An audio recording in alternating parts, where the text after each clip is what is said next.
뉴욕 증시가 소폭 상승했습니다. 고용지표 개선과 유통업체들의 실적 호조가 매수세를 촉발했습니다. 다만 주택지표 부진과 달러 강세로 상승폭은 제한됐습니다. 다우는 0.5%가량 올라 1444를 기록했습니다. 유럽은 미국에서 엇갈리는 경제지표들이 발표된 가운데 그리스 정부의 추가 긴축안의 효과를 놓고 관망세가 짙어지며 소폭 하락했습니다. 원자재주가 약세를 보였습니다. 한편 영국 중앙은행인 영란은행과 유럽중앙은행은 각각 통화정책회의를 열고 기준금리를 동결했습니다. 영국은 1년째 0.5%, 유럽은 10개월째 1%로 기준금리가 묶였습니다. 유가는 소폭 하락했습니다. 달러가 강세를 보인 가운데 원유 재고가 증가한 점도 부담을 줬습니다. 4월 인도분 WTI는 0.8% 밀려 배럴당 80달러 21센트에 끝났습니다. 안녕하십니까. 이슈 마켓의 최혜린입니다. 간밤에 열린 뉴욕 증시에서 뉴욕 증시가 소폭 오르면서 끝이 났습니다. 다우가 0.5% 가까이 상승해 오랜만에 1400을 넘겨 1444포인트를 기록했는데요. 무엇보다 지표가 좀 엇갈렸지만 안 좋았던 주택지표 부분을 고용지표 개선으로 모두 덮은 모습이 특징이었습니다. 그렇지만 유럽과 또한 영국에서 기준금리를 동결하자 달러화가 강세를 보여 상승폭은 제한됐고요. 유럽 쪽은 결국 약세로 마치고 말았습니다. 보다 자세한 글로벌 증시 전문가와 함께 알아보죠. 동양전금증권에서 장영철 과장 나오셨습니다. 안녕하세요. 네, 안녕하십니까. 네, 수많은 지표들이 나왔는데 결국은 상승으로 끝났네요. 네, 맞습니다. 어제 같은 경우 지표 개선에 대한 효과를 좀 많이 톡톡히 본 그런 하루였는데요. 일단 어제 신규 실업수당 청구 건수가 좀 개선됐다는 그 소식이 일단 증시에는 호재로 좀 작용했었고요. 그다음에 공장제 주문도 연속해서 계속 증가세를 나타냈던 게 이제 시장에 좀 호재로 좀 작용했던 그런 하루였습니다. 반면에 이제 잠정주택 판매가 일단 판매 부분이 좀 많이 악화로 나타나면서 시장이 좀 약간 발목을 잡는 듯했는데 그렇게 시장에서는 좀 미묘하게 일단 좀 많이 작용을 많이 했었고요. 그다음에 영국과 유럽에 대한 기준금리가 결정되면서 달러의 이제 반등에 따라 가지고 이제 원자재 가격이라든지 이제 그 부분에 따라서 유럽 증시가 또 한 번 이렇게 좀 출렁이는 그런 모습 보였던 게 시장의 특징이 아니었나 그렇게 보여지고 있습니다. 네. 자, 어제까지만 해도 말이죠. 사흘째 그리고 나흘째까지 뉴욕 증시가 올라줄 줄 알았는데 나흘 만에 뉴욕이 떨어지고 말았다가 간밤에 다시 하루 만에 반등에 성공한 셈이잖아요. 예, 차트를 잠깐 볼까요? 예, 그렇게 하겠습니다. 좀 최근 들어가지고 이제 변동성이 계속 이제 커지고 있는데요. 이제 지난번에 한번 큰 폭의 변동성을 준 이후부터 지금 이제 다시 또 이제 상승세를 좀 회복하고 있는데 시장에서는 또 뭐 뚜렷한 매수 주체가 좀 많이 나서지 않고 있는 그런 실정인데요. 일단 제일 두드러지게 나타나는 문제가 일단 거래량이 아직은 많이 회복이 지금 되고 있지 많이 못한 부분입니다. 특히 뭐 내일 발표될 6월 고용 보고서에 대한 그런 관망세도 좀 많이 나타내고 있는 편이고요. 네. 최근에 뭐 지표에 대한 뭐 개선세라든지 그런 것보다도 아무래도 뭐 크게 일단 재정 위기에 대한 그런 부분이 아무래도 시장을 좀 많이 이렇게 엄습해오고 있는 그런 상황에서 그 투자 심리가 한 번에 이렇게 회복하는 게 부분이 좀 쉽지 않은 그런 모습 많이 보이고 있는데요.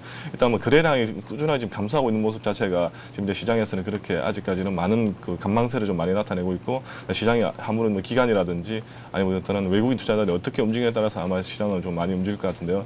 그런 식으로 따져볼 때는 일단은 뭐 지표 개선이라든지 네. 그런 간략간략한 그런 지표라는 그런 이벤트에 의해 가지고 시장이 한 번씩 이렇게 반등을 하든지 아니면 반락하든지 그런 모습이 계속 이렇게 출렁이고 있는데요.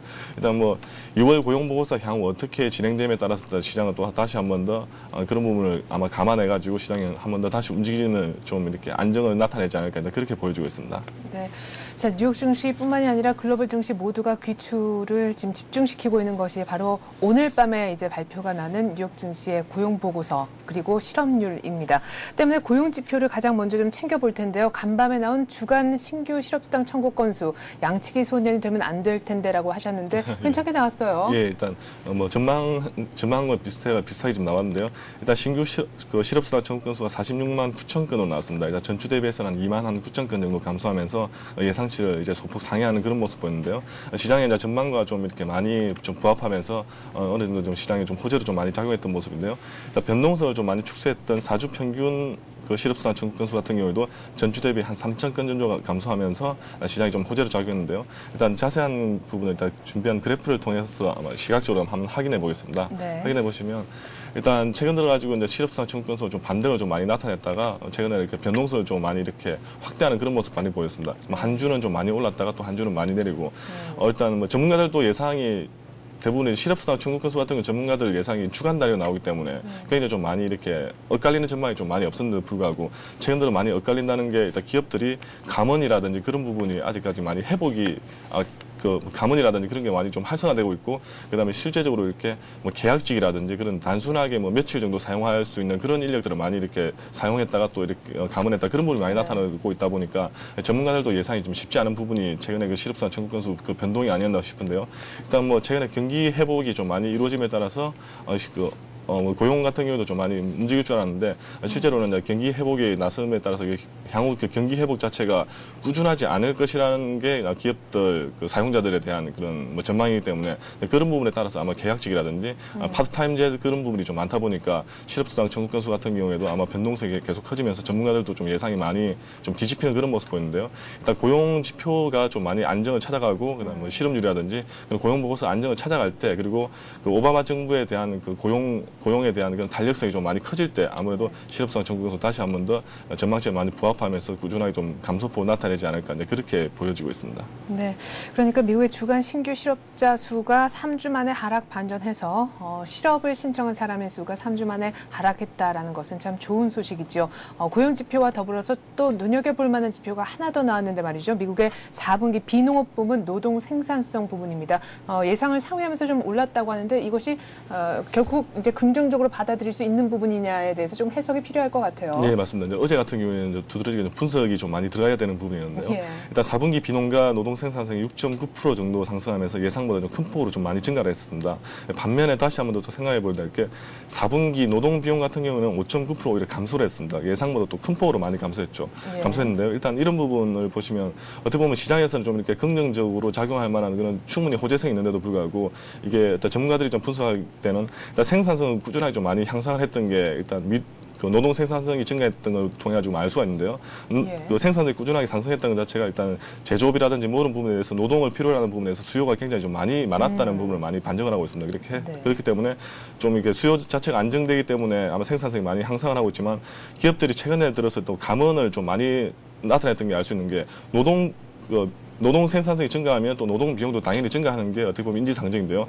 노동 비용이 오히려 감소하면서 노동 생산성이 증가했다는 것은 일단 뭐 기업 그 제조업이라든지 뭐 경기 회복에 대한 수요는 굉장히 좀 커지고 있는데, 반면에 기업들이 감원을 통해 가지고 오히려 그 수요에 따라서 그 경기 노동 비용을 좀 많이 축소했다는 부분이, 쉽게 말해서 경기 회복은 좀 많이 이루어지고 있는데도 불구하고 기업들이 감원을 통해 가지고 오히려 고용 비용을 좀 많이 축소하고 있다는 것 자체가 고용이 없으면서 생산이 계속 지속하고 있다는 그런 분석이 좀 전문가들 통해서 많이 나오다 보니까, 시장에서는 큰 폭의 어떻게 보면 호재로 좀 작용하지 않고 오히려 반대로 장 초반에는 악재로 작용하는 그런 모습 보이는데요. 일단 준비한 그래프를 통해서 한번 확인을 해보시겠습니다. 예, 준비한 그래프를 보시면요.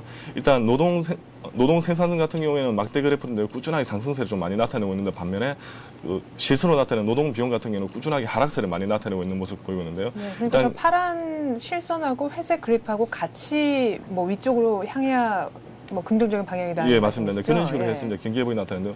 최근에 그 흐름 보시면 완전 엇갈리는 모습 많이 보이는데요.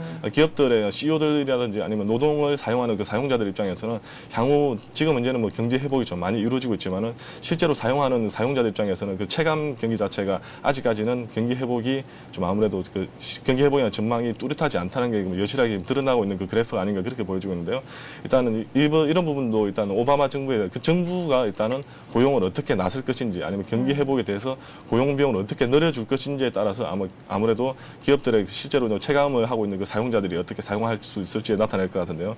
일단은 전문가들 분석하는 게 고용이 없는 생산이 계속 지속됨에 따라서 아무래도 향후에 경제 회복에 대한 또 발목을 잡을 수 있는 그런 부분도 또 다시 나타낼 수 있기 때문에 이런 부분도 한번 체크를 해보시는 게 아무래도 좋지 않을까 그렇게 보여지고 있습니다. 네, 자, 고용 없는 성장이 계속해서 이루어지면은 가게로서는 소득원이 주는 것이죠. 때문에 전반적인 뭐 물가를 잡는 데는 오히려 도움이 될 수 있겠지만, 일단 민간 소비를 진작시키는 데는 좀 어려움이 있을 듯합니다. 자, 제조업 관련 지표로 넘어가 보죠. 미국의 공장 주문에 대한 결과가 나왔는데요. 1월 공장 주문이었습니다. 결과가 어땠나요? 네, 일단 공장제 주문도 어제 발표가 됐는데요. 1월 공장 주문이 이제 전월 대비 한 1.7% 정도 증가를 나타내면서 5개월째 계속 증가세를 나타내고 있습니다. 일단 뭐 최근 들어서 이제 경기 회복이라든지 아니면 제조업 경기가 뚜렷하게 좀 상승세를 나타냄에 따라서 이제 공장제 주문도 많이 증가했는데요. 뭐 어제 같은 경우 일단은 항공 항공기 같은 운송 수단을 제외하면 0.1% 정도 증가하면서 소폭 증가에 나타났는데요. 일단 뭐 최근에 뭐 제조업 경기에 대해도 뭐 고점 논란도 좀 많이 나타나고 있는데 이런 뭐 지표를 통해 가지고 일단은 향후 뭐 경기 회복 자체가 좀 많이 느리게 갈 수 있다는 그런 불안감이 좀 가중되면서 어제 같은 경우는 공장제 주문 같은 경우에는 오히려 좀 시장에서는 호재로 작용해야 됨에도 불구하고 좀 약간 악재성 그런 쪽으로 좀 분석이 좀 나타나면서 시장에 대해서 그렇게 좀 많이 반등이라든지 반락을 좀 많이 못 나타낸 그 지표가 아니었나 그렇게 보여지는데요. 이 부분도 그냥 간단하게 그래프 한번 체크하면서 한번 넘어가 보겠는데요. 네. 일단 미국 공장제 주문 같은 경우에도 최근 들어 꾸준하게 상승세를 나타내고 있는데 일단은 뭐 최근 들어가지고 예전만큼 많이 좀 회복을 했지만 회복 속도가 굉장히 좀 컸기 때문에 향후에는 다시 공장제 주문 자체도 좀 느려질 수 있지 않나 그렇게 많이 분석되고 있는데요. 일단은 뭐 그래프를 통해서는 좀 꾸준하게 많이 상승을 했지만 이런 부분도 뭐 제조업 경기라든지 그런 경기 자체나 아니면 고용 보고서라든지 그런 고용 지표 개선 자체가 뚜렷하게 나타나면은 이런 부분도 예전만큼의 그 고점을 뚫고 다시 한 번 더 공장 주문이 활발하게 이루어지지 않을까 그렇게 보여지고 있습니다. 지금 현 상태에 온 것이 예전의 고점 정도에 와 있기 때문에 이것이 또 꺾일 수도 있다라는 우려가 지금 현재 논란이 되고 있다는 말씀이셨군요. 예, 맞습니다. 이게 예전 고점만큼의 경기 회복은 좀 많이 이루어지지 않았음에도 불구하고 이제 공장제 주문이 좀 많이 늘어났다는 게 아무래도 시장에서 고점 논란이 될 수 있는 그런 부분이기 때문에 아마 그런 부분이 좀 많이 시장에서 좀 이렇게 나오지 않았나 그렇게 보여지고 있습니다. 네. 자, 미국의 주간 신규 실업자가 3주 만에 하락 반전해서 고용 지표가 좀 괜찮나 싶었지만 노동 생산성 면에서 내용적으로 봤을 때 고용 지표 질이 또 좋지 못한 것을 저희가 한번 확인을 해봤고요. 제조업이 미국의 경기를 이끌고 있다고는 하지만 공장 주문이 5개월 연속 증가했음에도 불구하고 사실상 민간 항공기 수요를 제외하면 그닥 또 제조업도 빠르게 회복하는 것은 아니라는 점에서 일단 지표들이 그렇게 큰 도움은 못 됐던 것 같습니다. 이제 본격적으로 조금 악재였던 안 좋았던 지표에 대한 얘기를 해볼 텐데 역시나 최근 들어서 주택 관련 지표가 참 안 좋아요. 예, 일단 이게 한 2달 전에는 주택 관련 지표들이 굉장히 좀 좋은 폭으로 좀 많이 나왔었는데요. 근데 그 이후부터 이제 주택 관련 지표들 좀 많이 좋은 모습을 못 나타내고 있는데요. 일단 전문가들의 분석이 좀 많이 나타나는 게 일단 어제 발표했던 지표가 1월 잠정주택 판매 지수인데요. 일단 전월 대비해서 한 7.6% 정도 하락하면서 시장에서 약간 좀 악재로 좀 작용했었는데요. 네, 급락이네요. 예. 일단 상승 예상을 좀 많이 깨고 좀 하락했던 부분이 시장에서 좀 많이 큰 방향을 일으켰습니다. 일단 뭐 6월 달 들어가지고 이제 폭설이 굉장히 좀 많이 커짐에 따라서 폭설 등의 이제 영향으로 판매가가 많이 영향을 받으면서 시장에서 좀 많이 악화가 됐다고 나오는데요. 일단 전문가들 분석은 좀 그것보다 좀 많이 틀린 게 일단 뭐 최근 들어가지고 신규 주택 구입에 대한 그 세제 혜택이 일단 주택 실수요자들에게는 실효성이 없었다는 분석이 좀 많이 제기되면서 그런 부분이 좀 많이 나타나지 않나 그렇게 보여지고 있는데요.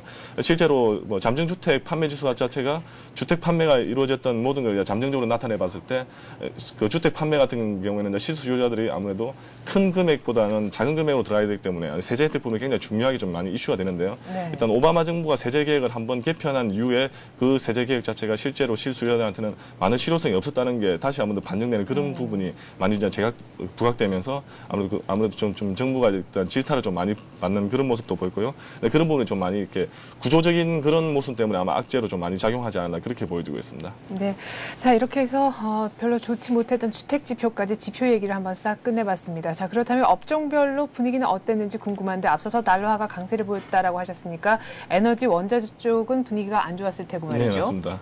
예, 이제 그런 모습 보였는데 일단 달러가 강세를 나타내면서 이제 원자재 쪽은 다시 한번 또 반락하는 그런 모습 보였습니다. 뭐 어제 같은 경우에 뱅크 오브 아메리카 메릴린치가 월터 디즈니에 대한 투자 의견을 상향하면서 이런 부분 좀 긍정적인 흐름 보였고요. 그리고 UBS가 코카콜라와 보잉 같은 회사가 투자 의견을 좀 많이 상향했습니다. 특히 코카콜라 같은 경우에는 소매 판매가 많이 증가하면서 이런 부분 실적 향상이 좀 많이 나타내고 있고요. 최근에 항공기 부분도 수요가 좀 많이 늘어나면서 보잉사라든지 그런 부분에 대해서 투자 의견을 좀 상향하는 그런 모습 보였습니다. 그리고 이제 어제는 그리스가 또 10년 만기 국채를 발행했는데요. 네. 일단은 뭐 국채 만기 발행 자체가 좀 이렇게 긍정적인 여파를 좀 나오면서 최근에 좀 많이 하락했던 금융주들이 일제히 좀 상승하는 그런 모습 보이고요. 그리고 미국 그 재무부가 뱅크 오브 아메리카에 대한 워런트를 일단 매각하는 그 모습을 보이기 때문에 뱅크 오브 아메리카 주가에 대한 향후 좀 이렇게 발목을 잡고 있던 그 워런트가 이제 풀려버리면서 주가가 좀 상승하는 그런 모습 보이면서 어제 업종이 좀 이렇게 움직임이 좀 나타났는데요. 또 어제 같은 경우 또 특별하게 또 유통주들도 좀 약간 좀 이렇게 상승세를 좀 나타내면서 그런 부분도 아마 좋은 모습 보이지 않았나 그렇게 보여지고 있습니다. 네. 자, 그리스가 여러 가지 노조의 반발에 부딪혀서 말이죠. 미뤄졌던 10년 만기 연꽃에 발행을 했는데 한 6.35% 정도의 수익률로 괜찮은 프리미엄이 붙어서 활발하게 국채가 잘 팔린 모습입니다. 그럼에도 불구하고 유럽이 결국은 하락 마감하고 말았는데 이유가 궁금하네요. 예, 어제 같은 유럽 쪽에서 특히 영국이 일단 기준금리를 동결하는 그런 걸 단행했는데요. 기준금리를 동결하면서 오히려 좀 달러가 좀 이렇게 달러가 좀 강세를 나타내는 그런 부분이 나타나면서 다시 또 원자재주들이 좀 하락하는 그런 모습 보이면서 일단 그 유럽 증시가 좀 많이 하락 쪽으로 좀 가닥을 잡아갔었는데요. 뭐 실제로 그렇게 하락폭은 그렇게 뭐 크지는 않았지만 그래도 뭐 최근 들어가지고 이렇게 원자재에 관련된 부분들이 워낙 그 시총을 차지하는 부분이 굉장히 좀 크다 보니까 이런 부분에 대한 반등이라든지 반락에 따라서 이제 유럽 증시가 좀 많이 움직임이 좀 이렇게 많이 좀 이렇게 커지는 그런 모습이 보여지지 않았나 그렇게 좀 보여지고 있습니다. 네, 자 가장 중요한 것은 역시나 영국과 유럽 쪽에서 있었던 통화 정책 회의였는데요. 결국에는 뭐 예상했던 바이기도 하지만 양쪽 다 금리를 동결했더라고요. 예, 맞습니다. 일단 그 금리를 이제 동결을 좀 이렇게 단행을 했었는데요. 일단은 그 제일 컸던 문제가 아무래도 뭐 그리스에 대한 부분이 아직도 남아있지 않나 그런 부분이 많이 남아있고요. 일단 뭐 최근 들어가지고 뭐 출구 전략이 많이 이슈화 되고 있지만은 쉽게 말해서 쉽게 뭐 출구 전략을 지금 이제 이슈화 시키기에는 좀 아무래도 좀 영국도 좀 많이 부담스러운 부분이고요. 그러다 보니까 일단은 이제 유럽이라든지 영국 자체가 이제 기준금리를 이제 현행에서 한 1% 정도로 이제 동결하면서 실제적으로 일단은 출구 전략에 대한 이제 논의가 좀 많이 없어지는 그런 부분 좀 많이 보였고요. 네. 뭐 이런 부분이 오히려 또 좀 미국 쪽에서도 미국 그 FOMC 쪽에서도 아무래도 좀 그 출구 전략이 금리 인상이 좀 이렇게 조기에 시사를 할 수 있는 그 부분이 좀 많이 좀 이렇게 누락되는 그런 부분이 아니었나 그렇게 좀 전문가들도 많이 좀 예상하는 부분이었는데요. 일단은 뭐 기준금리 동결 자체가 가져오는 모습 같은 경우에는 일단은 그 자국이라든지 유럽 자체가 아직까지는 그렇게 이제 좋은 뭐 흐름을 좀 보이지 않기 때문에 향후에도 이런 모습 계속 이어질 것으로 이제 이상이 전망되고 있고요. 일단 뭐 그리스 부분이 어떻게 좀 이렇게 빨리 이렇게 회복되는 부분 그런 부분을 좀 많이 찾아갔을 때 다시 한번 또 그런 게 좀 재논의되지 않을까 그렇게 좀 이제 전망해 봅니다. 네, 자 무엇보다 유럽 중앙은행에서 기준금리를 동결했기 때문에 유로화에 대한 메리트가 상당히 많이 좀 떨어졌을 것 같습니다. 때문에 강세를 달러화가 보인 것이 아닌가 싶은데요. 상품 쪽 그리고 외환 시장 쪽 얘기도 좀 마저 들어보죠. 예, 어제 같은 경우도 달러가 좀 강세 나타나면서 그대로 상품 시장도 좀 많이 그 다이렉트로 좀 많이 영향을 받았는데요. 예. 일단 유가가 한 0.8% 정도 하락하면서 한 80.21달러로 국제 유가가 마감했고요. 금값도 한 0.93% 정도, 약 한 1% 정도 하락하면서 온스당 1,132달러로 마감했습니다. 그리고 달러가 상승하면서 다시 달러 인덱스가 80선에서 회복하는 그런 모습 보이면서 상품 시장이 좀 마감을 했습니다. 네. 자, 오늘 이제 아시아 증시 쪽으로 눈을 좀 돌려봤을 때 가장 큰 변수는 양회 중에 또 하나죠. 전인대가 바로 오늘 개막한다라는 것입니다. 사실 정협이 지난 3일에 개막을 했었는데요. 그것보다 더 큰 변수가 바로 이 전인대에서 나올 얘기가 될 것 같습니다. 시장에서는 이제 뭐 위완화 절상 기기가 나올 것인가, 아니면 조금 더 어떤 긴축 쪽에 좀 한 발짝 더 나아간 그런 어떤 금리 얘기가 나올 것인가, 여러 가지 지금 관측들이 난무하고 있는데 2월 소비자 물가도 상당 부분 오를 것이라는 예상이 있어서 글쎄 어떤 식의 얘기가 전인대에서 나올지 많이들 궁금해하고 계시거든요. 우리 증시에 미친 영향 좀 짚어주시죠. 네, 일단 뭐 중국의 가장 큰 정치 이벤트 중에 하나죠. 중국 인민 대표의 전인대라고 일단 나타나는데요. 전인대가 이제 개막되면서 이제 그런 부분에 대해서 이제 중국 같은 경우 특히 이제 공산권 국가다 보니까 중국 그 정치 이벤트에 따라서 경제 정책이 좀 많이 이렇게 확정되는 그런 모습 많이 보이다 보니까 아마 그 전 글로벌적으로도 많이 좀 영향을 좀 많이 많이 주는 부분인데요. 네. 일단 뭐 최근 들어가지고 이제 중국이 이제 경기 부양책을 좀 많이 썼습니다. 그런 이제 경기 부양책을 많이 쓰면서 내수 시장도 좀 많이 이렇게 회복되고 또 물가 상승도 굉장히 좀 높아지고 있는 그런 모습 보이기 때문에 향후 이제 출구 전략이 좀 많이 이슈화되지 않을까라고 이제 그렇게 예상이 많이 되고 있는데요. 뭐 최근 들어가지고 위안화 절상에 대한 그런 부분도 좀 많이 나타내고 있고, 그다음에 금리 인상 부분도 좀 많이 나타내고 있는데요. 근데 실제적으로는 지금 현재 최근 들어서 중국 같은 경우는 일단 경제 성장률 자체가 굉장히 이게 10%대 아니면 9%대, 8%대 정도 굉장히 큰 폭으로 좀 나타나다가 최근 들어서 경제 성장률 자체가 좀 많이 좀 이렇게 하락하는 그런 모습 보였습니다. 물론 우리나라나 뭐 다른 나라들 비해서는 일단 경제 성장률이 굉장히 높은 편인데도 불구하고요. 걔들 자국들의 기존의 그 평균치에 대해서 굉장히 좀 많이 낮아졌던 부분이 많이 나타내고 있습니다. 쉽게 말해서 내수 시장 자체가 예전만큼 좀 많이 회복이 좀 덜 된 그런 부분이 나타나기 때문에 아마 중국 시장 입장에서도 그 자국에 대한 내수 시장이 회복이 되지 않는 한은 일단은 뭐 금리 인상이라든지 아니면 출구 전략을 논의하기가 좀 쉽지 않은 그런 모습 보일 거라는 게 아무래도 전문가들 좀 많은 분석이 좀 나타내고 있는데요. 편인데요. 일단은 대부분의 전문가들 생각하는 것 자체가 일단은 출구 전략을 논의하기에는 아직은 많이 좀 이런 부분이 좀 많이 있는 것 같고요. 일단은 중국 정부가 계속해서 이렇게 발언했던 그런 부분을 좀 많이 이렇게 총합해 보면요. 대부분이 뭐냐면 아직까지는 자기들도 내수 시장이 좀 많이 어렵다는 걸 좀 많이 인지를 하고 있기 때문에 뭐 위안화 절상이라든지 그런 압박이 많이 가더라도 좀 말을 많이 좀 안 듣고 있는 편인데요. 아무래도 내수 시장을 일단은 자국 시장에 대한 내수 시장을 많이 회복해보고 나서 나중에 한번 생각해 보겠다는 게 아마 중국 정치인들의 아마 가장 큰 논리로 좀 많이 이렇게 재부각되고 재해석되고 있는 부분이기 때문에 아무래도 출구 전략이 좀 많이 이슈화 될 거라고 좀 많이 논의가 되고 있지만 그런 부분은 아직까지는 좀 많이 시기상조지 않을까 그렇게 보여지고 있고 향후에 자기 자국의 내수 시장을 어떻게 회복하는지 그리고 내수 시장 회복에 따라서 글로벌 시장을 어떻게 다시 한번 더 리딩할 수 있는 그런 국가가 될지 그런 부분에 대한 논의가 좀 많이 나타날 거기 때문에 그런 부분이 어떠한 쪽으로 좀 가닥을 잡히냐에 따라서 한국 정시라든지 아니면 다른 글로벌 정시도 좀 영향을 받지 않을까 그렇게 전망이 되어집니다. 네, 긴축에 대한 특별한 언급 없이 내수 부양 기조만 좀 더 강화하겠다라는 발언이 나오면 오히려 중국발 훈풍이 글로벌 증시에 나타날 수도 있을 것 같습니다. 자, 이제 오늘 밤 뉴욕 증시의 아주 커다란 일정 다들 아시겠지만 고용지표 관련해서 한번 챙겨보고요. 다음 주 일정까지도 간략하게 한번 보죠. 예, 알겠습니다. 이번 주 일정, 오늘 밤에 이제 나타날 주요 일정은요. 일단 2월 고용 보고서가 가장 크게 이슈가 될 건데요. 일단은 고용보고서 내부에 들어있는 비농업 부분 고용과 실업률이 좀 나타나고 있습니다. 일단 비농업 부분 고용은 전달에 비해서는 좀 많이 감소하는 모습이었는데요. 이전치에 비해서 전망치가 마이너스 한 5만 정도로 해가지고 감소하는 그런 모습 보일 것 같고요. 실업률 같은 경우에도 이전에 한 9.7% 정도, 지난달에 9.7% 정도 나타냈는데 이번 달 한 0.1%포인트 정도 좀 증가하는 그런 모습 보이지 않을까 그렇게 시장에서 많이 전망을 하고 있습니다. 그리고 다음 주 일단 주요 일정까지 같이 한번 더 체크해 보면요. 네. 다음 주는 일단 월요일하고 화요일은 특별한 주요 이벤트는 없고요. 수요일 같은 경우에는 1월 도매 재고가 나타내고 있습니다. 그리고 2월 재정 수지도 같이 함께 나타내고요. 그 다음에 목요일은 1월 무역 수지와 그다음 주한 실업 수당 청구 건수가 나타내고요. 그다음 마지막 금요일은 2월 소매 판매와 미시건대 소비자 신뢰 지수 그리고 1월 기업 재고 등 제조업 지표들이 좀 어느 정도 좀 많이 시장에서 영향을 발휘하지 않을까 그렇게 보여지는데 일단 다음 주 주요 일정 같은 경우는 지표에 대한 주요 일정 그렇게 큰 게 좀 많이 영향력을 좀 이렇게 발휘하기는 좀 쉽지 않을 것 같고요. 네. 다음 주 같은 경우는 아무래도 정부가 일단 유럽이라든지 아니면 미국이라든지 아니면 중국이라든지 그런 전인대를 통해서든 정부가 어떤 정치적 이슈를 통해 가지고 경제 정책을 펼치느냐에 따라서 그런 부분이 아마 정시에 좀 많이 영향을 미치지 않을까 그렇게 보여지고 있습니다. 네, 동해정금증권 장영철 과장이었습니다. 고맙습니다. 네, 감사합니다.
하루 전과 반대의 움직임이었습니다. 뉴욕은 올랐고 유럽은 떨어졌습니다. 하지만 양간의 폭 자체는 크지 않았기 때문에 양쪽 다 부합 정도로 눈치 보는 분위기가 짙었는데 말이죠. 오늘 우리 증시는 어떤 식으로 움직일지 전망 들어보는 시간 갖겠습니다. 신한금융투자 압구정 FC지점의 박재민 대리 연결합니다. 안녕하세요. 안녕하세요. 네, 오늘 3월 5일 드디어 이벤트 데이가 왔어요. 그리스와 독일 총리가 만나고 중국에선 전인대가 열리고 말이죠. 오늘 저희가 좀 전에 체크를 해봤던 미국의 기다리던 고용 보고서가 바로 오늘 밤에 발표가 되는데 변수가 상당히 많군요. 예, 그렇습니다. 금일 이벤트 데이 날이라고 말씀하셨는데, 그리스와 독일 총리가 회담이 열릴 예정이고요. 국내 증시 장중에 좋은 소식이 미리 전파되면서 상승할 수 있을지 좀 지켜봐야 될 것 같습니다. 지난 주말에 언급됐던 200에서 300억 유로 규모의 지원 방안이 구체화된다면 그리스의 국가부도 상태가 진정될 것으로 여겨지기 때문에 시장에서는 분명히 그동안의 불확실성을 좀 좋게 볼 것이고, 밤사이 이제 그리스의 국채 발행이 50억 유로 3배 수준의 자금이 몰리면서 성공했기 때문에 오늘 좀 기대해봐도 좋지 않을까 그렇게 생각을 하고 있습니다. 그리고 어제 말씀드린 대로 금요일부터 중국 전인대라고 이제 열리는데요. 우리 주식시장에 어떤 영향을 끼칠지 조금 이제 중요하다고 보겠습니다. 중국엔 이제 저녁과 함께 양해라고 불리는데, 왜 중요한 의미를 갖냐면요. 수출보다 이제 내수 시장을 살리는 정책 논의가 핵심이라고 보시면 될 것 같습니다. 우리 수출의 25% 이상을 차지하는 중국 소비가 살아난다면, 우리 수출 업종인 자동차나 IT 같은 업종이 더욱 긍정적으로 다가올 수 있는 상황이기 때문이죠. 최근 코스피가 중국 경제 흐름과 연동해서 전인대 이후 투자 심리가 호전될 거라는 분석도 나오고 있는데요. 중국의 최근 인플레 우려 때문에 부동산 규제 정책과 통화 정책 등이 언급될 가능성도 있습니다. 이렇게 된다면 국내 철강 산업이나 건설 업종, 부동산 관련된 그런 업종들은 악영향을 미칠 수 있다는 그런 부정적인 면도 체크해 보셔야 될 것 같고요. 앞으로 이제 3월 중순까지 진행될 전인대에서 중국 정부의 어떤 정책이 나올지 체크해 봐야 할 시기입니다.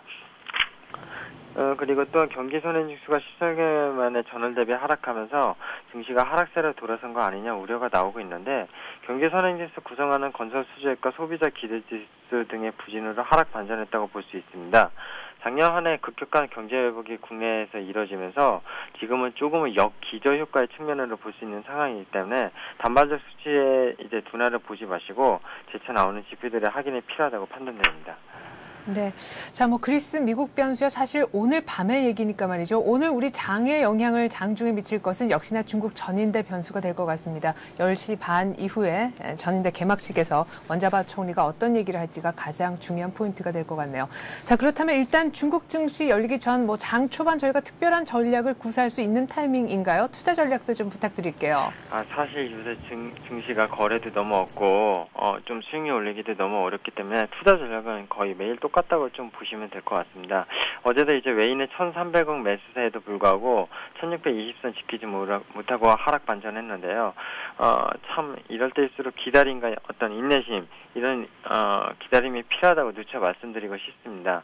실적 우량주가 중소형주 분할 매집하셔가지고 수익이 나지 않더라도 단기 내에 이른 손절매나 이제 잦은 매매는 결국 지금 같은 장에서 손실을 더 부풀릴 수 있기 때문에 증시의 봄이 찾아오지 않고 있으나 조금만 한번 다음 주 옵션 만기일과 지금 중국 전인대 말씀하신 것처럼 다음 중순까지 이제 열릴 예정인데, 그 정책 나오면서 그때까지 조금 더 기다리시는 게 어떤가 좀 생각이 들고요.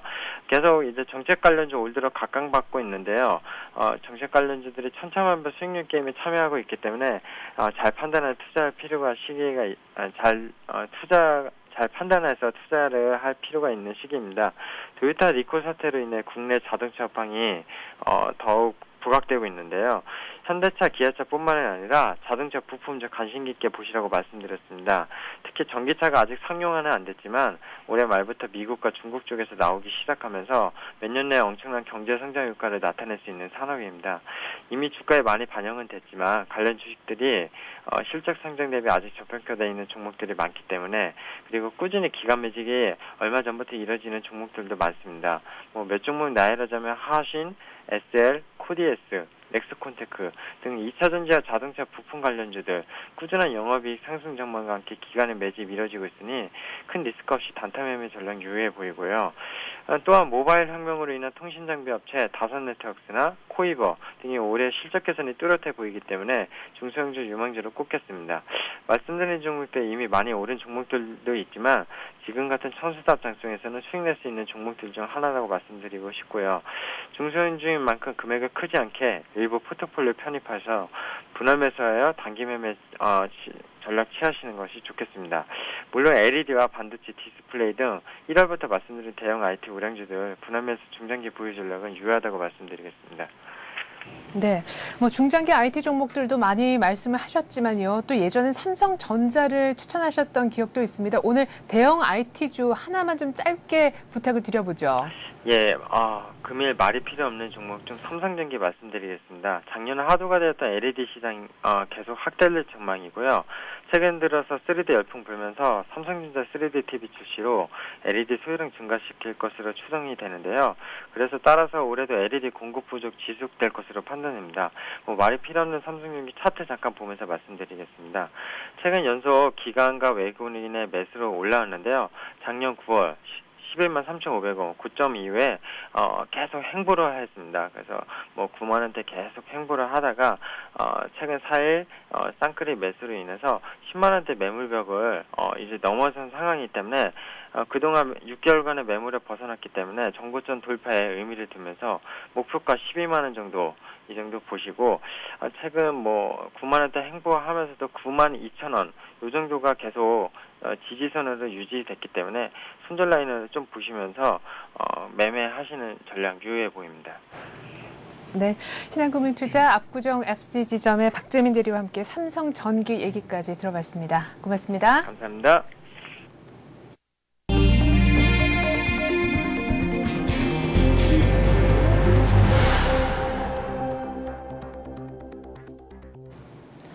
재산세와 종부세, 과세 기준이 되고 있는 아파트와 연립주택 등 전국 공동주택의 공시가격이 1년 사이에 4.9%나 올랐습니다. 특히 경기도 과천시와 서울 강남구에 6억 원 이상 고가주택이 많이 올랐는데요. 공시가격이 오르면서 보유세 부담 또한 늘 것이란 예상입니다. 정부로부터 탄소세 도입을 위한 연구 용역을 받은 조세연구원이 탄소세 도입을 서둘러야 한다는 결론을 받습니다. 이에 따라 정부의 움직임 또한 빨라질 것으로 보이는데 재계에서는 탄소세 도입을 강행할 경우 기업 부담이 커질 수 있다며 반대하고 있습니다. 이르면 오는 7월부터 저축은행 또한 유동성 비율을 100% 이상으로 맞춰야만 합니다. 또 과도한 자산 규모 확대를 규제하는 방안도 검토되고 있어 저축은행들의 무리한 대출 방식에 제동이 걸릴 것 같습니다. 이성태 한은 총재 임기를 한 달도 채 남겨두지 않고 있지만 후임자가 뚜렷하게 안 나타나고 있습니다. 어윤대 국가브랜드위원장의 가능성은 조금 낮아졌다는 얘기가 나오는 대신 김중수 OECD 대사가 또한 유력해졌다는 분석도 있는데요. 한편 강만수 국가경쟁력 강화위원장 겸 대통령 경제특보의 내정설까지 온갖 많은 설들이 난무하고 있습니다. 오늘 이 같은 내용 바탕으로 해서 뉴스 따라잡기 시간은요. 서울경제신문 김영필 기자와 함께합니다. 안녕하세요. 네, 안녕하세요. 네, 부동산 관련 얘기부터 해보죠. 과세 기준이 되고 있습니다. 공동주택의 공시가격이 작년 한 해 평균 5% 가까이 올랐다고 하는데 특별히 뭐 강남구야 그렇지만 경기도 과천이 또 많이 올랐다고요. 네, 아파트와 빌라 다세대 등 공동주택의 올해 공시가격이 평균 4.9% 올랐습니다. 공시가격은 세금을 내는 기준이 되는데요. 특히 경기도 과천과 서울 강남구에 6억 원 이상 주택의 값이 많이 올라 이 지역에 집을 갖고 있는 이들의 세금 부담이 크게 늘어날 것으로 보입니다. 국토해양부는 전국 공동주택 999만 가구의 올해 공시가격을 공개하고 오늘 26일까지 국토부 인터넷 홈페이지와 시군구청 민원실에서 열람을 할 수 있다고 밝혔는데요. 지난해 공시가격이 글로벌 금융위기 여파로 평균 4.6% 하락했다는 점을 감안하면 다시 2008년 수준으로 회복한 셈입니다. 지역별로 보면 지난해 21.5% 급락했던 과천시가 올해는 18.9% 오르며 상승률 1위를 기록했는데요. 뒤를 이어 경기도 화성, 경기 가평, 서울 강동구, 서울 강남구 순이었습니다. 가격대별로 보면 6억 원이 넘는 고가주택의 오름폭이 컸는데요. 공시가격 6억 원 초과 9억 원 이하 주택은 지난해 14.8% 하락했다가 올해는 10.2% 상승해 가장 큰 폭의 오름세를 보였습니다. 네. 자, 사실 뭐 가장 중요한 것은 공시가격의 오름에 따라 보유세 부담이 는다라는 부분도 있지만 내가 갖고 있는 우리 집에 대한 그런 세금을 내가 얼마나 더 추가적으로 내야 하는 부분들이 아마 시청자분들 가장 궁금해하실 부분인 것 같습니다. 그 부분도 좀 짚어주시죠. 네, 공시가격 상승폭이 10%가 넘는 서울 강남구와 강동구, 경기도 과천의 고가주택 보유자들은 세금이 최고 20에서 30%까지 오를 것으로 예상이 되고 있는데요. 상승 정도에 따라 재산세와 종합부동산세 등 보유세 부담이 많아질 예정입니다. 한 세무법인이 추정한 결과에 따르면 서울 강남구 대치동 음마아파트 전용면적 76.79제곱미터는 보유세가 93만 7천 원에서 121만 원으로 29%가량 오르게 됩니다. 네. 종합부동산세 대상인 서울 강남구 삼성동의 아이파크 전용면적 195제곱미터의 공시가격은 지난해 25억 6,800만 원에서 올해는 26억 7,200만 원으로 4% 올랐는데 재산세와 종부세가 각각 4.5%, 11.2% 올라 보유세는 1,340만 원에서 1,446만 원으로 대폭 상승하게 됐습니다. 반면 공시가격이 크게 오르지 않은 서울 강북이나 수도권 지역의 공동주택의 경우 재산세 부담 상한선 때문에 상대적으로 세금이 크게 늘어나지 않을 것으로 전망이 되는데요. 재산세 부담 상한선은 재산세의 급격한 상승을 막기 위한 조치로 올해 납부해야 할 재산세의 증가폭이 공시가격 3억 원 이하는 전년 대비 5%, 3억 원 초과 6억 원 이하는 10%, 6억 원 초과는 30%를 넘지 않도록 과세하는 것입니다. 이 같은 기준을 적용하면 경기도 과천시 불임 주공 8단지 전용 면적 73제곱미터의 경우 공시가격이 지난해 3억 5,900만 원에서 올해 4억 2,700만 원으로 18.9%나 올랐지만 보유세는 재산세 무댐 상한선인 10%를 적용받아 43만 원에서 47만 3천 원으로 10% 상승하는 데 그칠 것으로 전망이 됩니다. 네, 공시가격이 많이 올라서 보유세 부담을 느낄 수 있는 그런 지역에 계신 분들은 또 잘 체크를 좀 하셔야 될 것 같습니다. 자, 뿐만 아니라 탄소세 도입 얘기도 얼마 전부터 나오기 시작했는데요. 탄소세 도입이 지금 좀 긴박하게 추진이 될 것 같다면서요? 네, 지구온난화 방지를 위해 석탄이나 석유 사용량에 따라 세금을 매기는 탄소세를 도입하기 위한 정부의 발걸음이 빨라지고 있습니다. 정부로부터 탄소세 도입 연구 용역을 맡은 조세연구원은 오늘 열리는 탄소세 관련 정책 토론회에서 탄소세 도입을 서둘러야 한다는 의견을 내놓을 예정인데요. 서울경제신문이 미리 입수한 발표문에 따르면 김승래 조세연구원 연구위원은 기후변화 협약 등 국제적 환경 규제 강화 추세에 대비하고 녹색 성장을 위해서는 탄소세 도입 방안 강구해야 한다고 밝힐 계획입니다. 정부는 그동안 조세연구원의 연구 결과를 토대로 구체적인 탄소세 도입 방안을 마련하겠다고 밝혔었는데요. 이처럼 조세연구원에서 탄소세 도입을 서둘러야 한다고 밝히면서 탄소세 도입의 가속도가 붙을 전망입니다. 특히 조세연구원은 탄소세를 도입하면서 법인세와 소득세를 낮춰줄 필요가 없다는 입장인데요. 탄소세를 우리보다 앞서 도입한 EU 국가들은 새로 세금이 생기기 때문에 법인세와 소득세를 낮춰 기업 등의 추가 부담이 생기지 않도록 하고 있습니다. 하지만 우리나라의 경우 이와 같은 조치가 필요 없다는 입장인 것인데요. 조세연구원은 우리나라는 EU와 비교해 직접세 비중이 낮기 때문에 탄소세를 도입하면서 법인세나 소득세 등을 낮춰주는 EU 국가들처럼 할 필요가 없다고 밝힐 생각입니다. 네. 자, 문제는 이제 기업들인 것 같습니다. 정부는 탄소세라는 굉장히 좀 새로운 세금 항목을 만들고 있지만 이것이 이제 여러 가지 온실가스 감축 목표를 또한 채우는 그런 방안 중에 하나겠죠. 하지만 기업들의 반발이 만만치 않아요. 지금까지 안 냈던 세금을 내야 되는 거 아닙니까? 네, 맞습니다. 탄소세를 도입하겠다는 정부의 정책 의지와 달리 업계에서는 도입 자체를 반대하고 있어 상당한 진통이 예상됩니다. 업계에서는 우리나라의 경우 산업 구조가 에너지를 많이 쓰는 형태여서 탄소세를 도입하면 국가 경쟁력이 약화되는 등의 문제가 생길 수 있다고 우려를 하고 있는데요. 네. 선진국과 같이 저탄소 성장에 대한 인프라가 갖춰지지 않은 상황에서 탄소세를 도입하면 비용이 늘어나 경쟁국에 밀릴 수밖에 없다는 입장인 것입니다. 특히 업체들은 탄소세 도입 논의 자체도 너무 성급하다는 입장인데요. 탄소세 신설이 바람직한가에 대한 근본적인 의문을 제기한 지적도 만만치 않은 상황입니다. 네.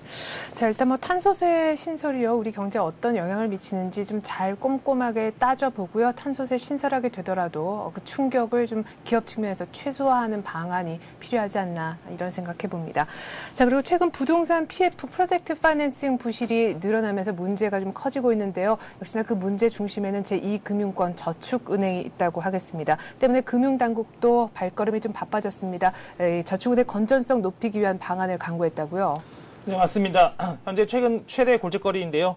금융당국이 저축은행의 건전성을 개선하기 위한 방안을 준비하고 있습니다. 먼저 이르면 오는 7월부터 저축은행도 은행처럼 유동성 비율을 100% 이상으로 맞춰야 하는데요. 유동성 비율이란 만기 3개월 이내의 자산인 대출을 부채, 즉 예금으로 나누는 것입니다. 금융기관 입장에서는 예금 고객에게 돌려줘야 하는 것이기 때문에 부채가 되고, 대출은 나중에 받을 수 있는 것이기 때문에 자산으로 분류가 되는데요. 네. 이 수치가 100%가 되지 않으면 고객들에게 내줘야 하는 돈보다 받을 수 있는 돈이 적다는 얘기입니다. 즉, 고객들이 단기간에 예금 찾기 위해 몰리면 지급이 불가능할 수 있다는 의미인데요. 금융당국의 한 고위 관계자는 지난달 말 저축은행법이 개정이 되면서 유동성을 규제할 수 있는 근거가 생겼다면서 법 시행 시점인 7월에 맞춰 저축은행들이 유동성 비율을 최소 100% 이상으로 맞출 수 있도록 하겠다고 말했습니다. 금융위기 이후 저축은행들은 수익을 내기 위해 무리하게 자금을 운용하면서 유동성 비율이 급격하게 떨어지고 있는데요. 공시를 통해 확인이 가능한 전국 100개 저축은행 가운데 유동성 비율이 100%가 안 되는 곳은 무려 67곳에 달합니다. 예.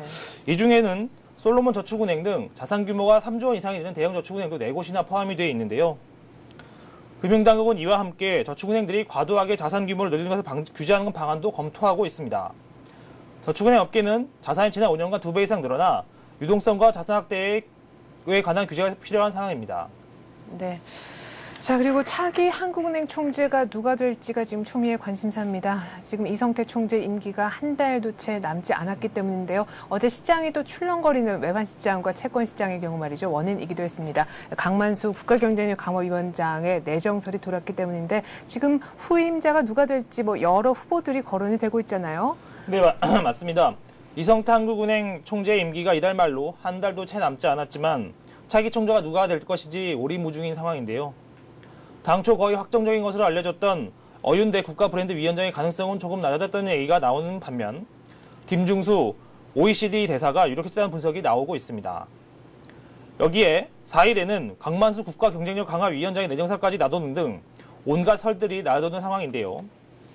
역대 총재들의 경우 임기 한 달 전쯤에는 후임자의 가닥이 잡혔던 것이 통례입니다. 하지만 이번에는 양상이 확실히 다른데요. 사실 후임 중앙은행 수장 자리는 이 총재의 임기 한 6개월 전부터 어 위원장이 기정사실화되는 분위기였습니다. 예. 하는 내부에서도 어 위원장이 금통위원을 지낸 데다가 대통령과 가까운 실세라는 점에서 실은 내색이 아니었었는데요. 그러나 어 위원장의 부동산 문제를 둘러싼 논란이 줄어들지 않고 있는 데다가 최근에는 본인 스스로 이번에 당분간은 브랜드 위원장이 있을 것이라는 말을 한 것으로 알려지면서 어윤대 카드의 가능성이 다소 낮아지고 있습니다. 어 위원장은 일각에서 거론되는 KB금융지주 회장에는 관심이 없는 것으로 알려지고 있는데요. 상황이 이렇자 자연스럽게 김중수 대사의 가능성이 높은 것으로 분석이 되고 있습니다. 김 대사는 KDI 원장을 지냈고 현 정부 첫 경제수석을 지냈었는데요. 일벌레라는 평가를 받고 있는 데다가 대통령의 신임도 두터워서 어윤대 아니면 김중수라는 얘기까지 나올 정도입니다. 네. 하지만 한때 거론됐던 강만수 위원장 카드가 다시 부상하면서 구도는 한층 더 복잡해지고 있는 상황인데요. 금융시장에서는 강 위원장의 내정설로 채권금리가 떨어지고 원달러 환율이 오르는 기현상이 발생하기도 했습니다. 금융시장이 요동을 쳤던 것인데요. 강 위원장이 총재가 되면 금리 인상에는 더욱 신중해지고 원화도 고환율 정책을 펼 것을 감안하면 약세를 이어가지 않겠냐는 전망 때문입니다. 일각에서는 김종찬 금융감독원장과 박철 전 한국은행 부총재 등도 거론하고 있지만 가능성은 낮은 것으로 전망이 되고 있습니다. 이처럼 통화당국의 수장자리를 놓고 물빛 경쟁이 매우 치열한데요. 금융위기 이후 장기간 지속되고 있는 저금리로 인해 계속 커지고 있는 버블을 누가 차기 한국은행 총재에 올라서 막을 수 있을지 관심이 모아지고 있습니다. 네, 내정설에도 시장이 출렁일 정도니까 얼마나 그 한국은행 총재라는 자리가 중요하고 또 무거운 짐을 지고 있는 자리인지 저희가 분위기를 통해서 간접적으로나마 알 수 있지 않았나 싶습니다. 이렇게 해서 오늘 뉴스 따라잡기 시간은요. 김영필 기자와 함께 해봤습니다. 김 기자 수고 많았습니다. 네, 감사합니다.